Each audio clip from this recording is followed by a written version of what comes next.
Sohana wellness থেকে বলছি। আমার আজকের টপিক এই গরমে শরীর ঠান্ডা রাখতে ঘরোয়া টিপস। আজকাল এই অতিরিক্ত গরম আমাদের শরীর ও মন দুটোর উপরই প্রভাব ফেলে। হিট স্ট্রোক, পানি শূন্যতা, মাথা ঘোরা বা অতিরিক্ত ক্লান্তি দেখা দিতে পারে। তাই এই সময় শরীর ঠান্ডা রাখা খুবই জরুরি, বিশেষ করে ঘরোয়া উপায়ে। এখন আলোচনা করব ঘরোয়া কিছু কার্যকর টিপস, যেমন যেমন দিনে একাধিকবার লেবু পানি দিয়ে শরবত পান করুন। ঠান্ডা রাখতে সাহায্য করে এমন প্রাকৃতিক পানীয় যেমন ডাবের পানি ও তেঁতুলের শরবত খান। তরমুজ, শসা, বাঙ্গির মতো পানি শূন্যতা রোধকারী ফল খাওয়ার চেষ্টা করুন।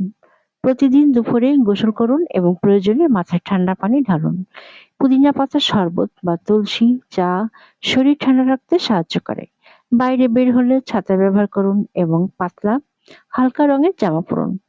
ছোট ছোট এই ঘরোয়া টিপস মেনে চললে আপনি সহজেই এই গরমে সুস্থ ও সতেজ থাকতে পারবেন। শরীর ঠান্ডা থাকলে মনও থাকবে চাঙ্গা।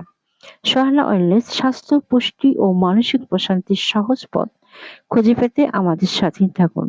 সোহানা ওয়েলনেস আপনাকে ঘরোয়া উপায়ে সুস্থ থাকার পথ দেখায়, সহজে, প্রাকৃতিকভাবে।